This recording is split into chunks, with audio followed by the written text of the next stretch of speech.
Assalamualaikum warahmatullahi wabarakatuh. Saya Hana Firdaus Kusuma dari mata kuliah Sejarah Dakwah Nusantara kelas C. Oke, jadi kali ini saya akan menyampaikan sebuah materi dakwah berjudul Jagalah Lisanmu dari Ghibah. Apa sih itu ghibah?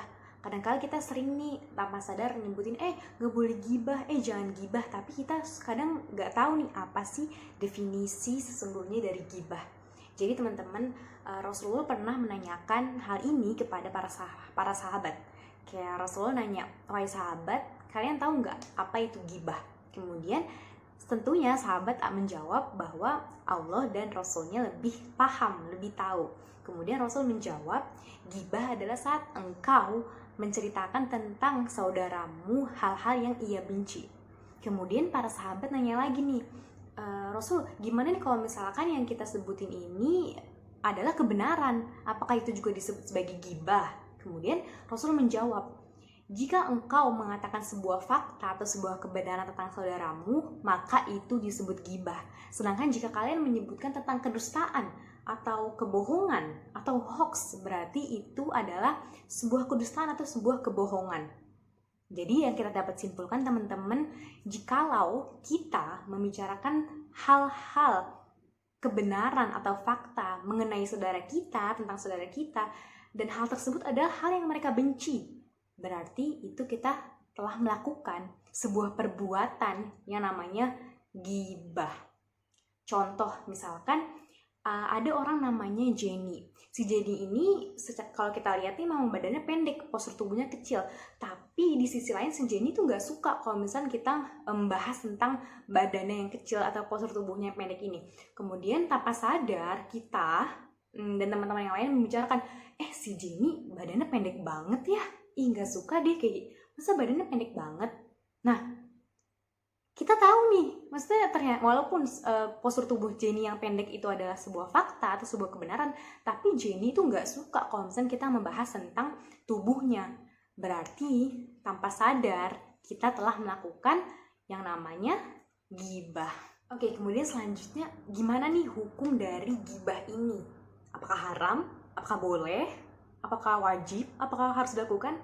Ya, seperti yang kita tahu, Allah bahkan mengkhususkan sebuah ayat tentang ghibah ini dalam Al-Quran teman-teman, yaitu ada dalam surat Al-Hujurat ayat 12 yang bunyinya, ya ayyuhalladzina amanu jtanibu katsiran minadh dhanni inna ba'dadh dhanni itsmun wa la tajassasu wa la yaktab ba'dukum ba'dha ayuhibbu ahadukum ay ya'kula lahma akhihi maitan fakharitumu wattaqullaha innallaha tawwabur rahim. Jadi teman-teman, dalam ayat ini Allah menyebutkan bahwasanya perumpamaan orang yang melakukan ghibah sama halnya dengan dia menggerogoti atau memakan mayat saudaranya, mayat saudara yang orang yang mereka gibahi. Coba kalau misalnya teman-teman pikir, jijik banget gak sih? Masa nih kita misalkan lagi nongkrong-nongkrong sama teman-teman, tadi kafe, di ngesis, di tempat-tempat yang hits gitu-gitu, terus kita melakukan ghibah. Padahal di mata Allah, hal yang kita lakukan itu adalah kita sedang menggerogoti mayat, sedang memakan mayat saudara kita sendiri. Mayat loh teman-teman, bisa dibayangin gak? Jijik banget.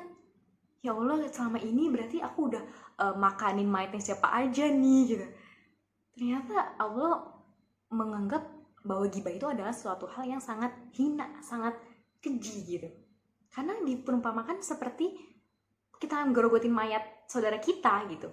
Terus misalkan kalian mikir, kenapa ya nak diibaratkan dengan kita memakan mayat saudara kita? Sama halnya gini nih, misalkan kita menggibahi saudara kita atau teman-teman kita. Pasti saat kita menggibahi mereka nggak tahu dong kalau kita ini lagi gibahin mereka. Mereka nggak tahu dong kalau misalkan saat itu, di tempat itu, kita sedang menggibahi mereka. Sama halnya dengan mayat. Saat kita membicarakan mayat pun nggak tahu mereka lagi diomongin, lagi dibahas tentang dirinya atau apa. Mayat nggak tahu dan nggak bisa apa-apa karena dia nggak tahu.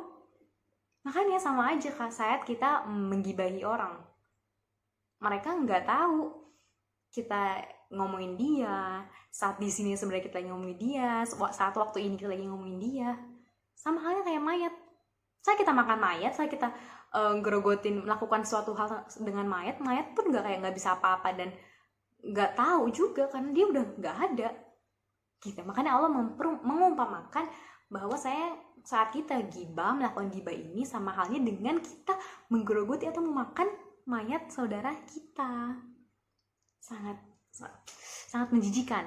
Kemudian di hadits lain juga Aisyah pernah tidak sengaja melakukan gibah ini. Jadi ada istri Rasul yang lain yaitu Sofiyah binti Huyai, yang mana Aisyah tahu Sofiyah ini memiliki postur tubuh yang kecil. Kemudian Sofiyah bilang kepada Rasulullah, Sofiyah itu begini. Jadi dia mencontohkan bahwa postur tubuh Sofiyah itu dengan gerakan tangan. Sofiyah tuh segini, wahai Rasul gitu. Kemudian Rasul menjawab, wahai Aisyah, jikalau omonganmu atau perkataanmu dicemplungkan ke dalam lautan, maka niscaya lautan tersebut dapat berubah menjadi tawar. Yang tadinya asin bisa menjadi tawar. Coba teman-teman mikir, cuma perkataan kayak gitu aja. Jadi Aisyah nggak secara belak-belakan ngomong si Sofiyah pendek, tidak.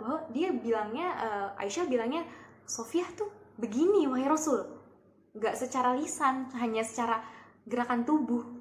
Namun jika perkataannya Aisyah tersebut dimasuk ke dalam lautan, hal tersebut bisa dapat mengubah rasa dari lautan tersebut yang tadinya asin menjadi tawar. Kalau misalnya kita pikir secara logika, ternyata efeknya tuh nggak main-main teman-teman. Jadi gibah ini nggak ada yang namanya gibah kecil, gibah besar, semuanya sama. Kalau kita ngelakuin gibah yang kecil maupun yang besar, semuanya sama-sama berdosa. Semuanya haram hukumnya, akan berdosa. Lantas gimana hukumannya kalau misalkan orang yang gibah? Jadi teman-teman, saat Rasulullah Mi'raj, beliau pernah melihat suatu kaum yang mana kaum tersebut kuku tangannya ini terbuat dari baja, dari tembaga. Kemudian mereka dengan kukunya ini mencabik-cabik, mencakar-cakar dadanya, wajahnya, dicabik-cabik seperti itu. Kemudian Rasul nanya ke Jibril, wahai Jibril, siapakah mereka? Kemudian Jibril menjawab, mereka adalah orang yang memakan daging manusia dengan merendahkan harga diri manusia, dengan merendahkan saudaranya. Jadi dapat kita simpulkan bahwasanya hukuman bagi orang yang melakukan gibah di dunia adalah nantinya mereka akan mencabik-cabik atau mencakar-cakar badannya sendiri, yang mana cakarannya, kukunya tersebut terbuat dari tembaga. Yang mana kita tahu tembaga kayak besi gitu lah teman-teman.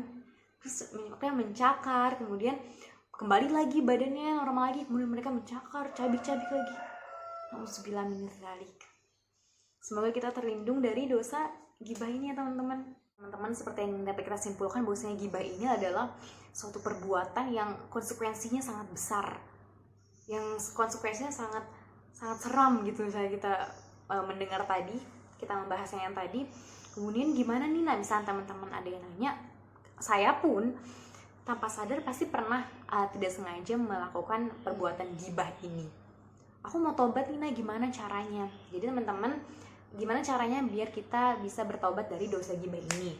Yang pertama tentu saja kita harus beristighfar, minta ampun kepada Allah atas dosa gibah yang telah kita lakukan. Kemudian yang kedua, kita harus meminta kehalalan kepada orang yang kita gibahi, maksudnya meminta ridho, minta maaf kepada orang yang kita gibahi.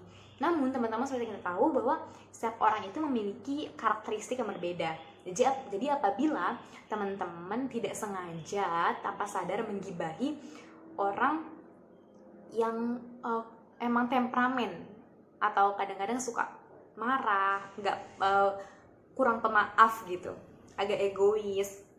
Misalnya teman-teman tidak sengaja menggibahi orang dengan karakteristik seperti ini, maka teman-teman mikirnya nanti kalau misalkan saya minta maaf ke dia malah urusannya lebih panjang, karena kita tahu orang ini itu nggak pemaaf, nggak lapang dada. Jadi kalau misalnya kita maaf nanti malah ribut malah berantem, malah masalahnya makin panjang. Nah, jika teman-teman tidak sengaja menggibahi orang yang seperti ini, maka teman-teman bisa mendoakan kebaikan atas dirinya. Jadi teman-teman berdoa kepada Allah bahwasanya ya Allah, aku telah menggibahi dia, ampunilah dosa dia, pokoknya memohon kebaikan atas dirinya. Kemudian jika teman-teman menggibahi, tidak sengaja menggibahi orang-orang dengan karakteristik yang dia emang pemaaf, murah hati, emang orangnya baik gitu, maka teman-teman diwajibkan untuk meminta kehalalan kepada dia atau minta maaf kepada dia secara langsung. Lantas selain itu juga teman-teman kita semua jika pernah melakukan gibah, kita harus menutupi dosa gibah yang kita pernah lakukan. Misalkan dulu kita pernah menggibahi si Jenny tadi, terus akhirnya kan kita sadar nih, oh gibah itu perbuatan yang tidak baik dan dosanya tuh nanti berat banget nih, siksaannya berat banget nanti di neraka. Jadi teman-teman bisa menutupi dosa yang kita lakukan dengan menyebutkan kebaikan-kebaikan tentang si Jenny.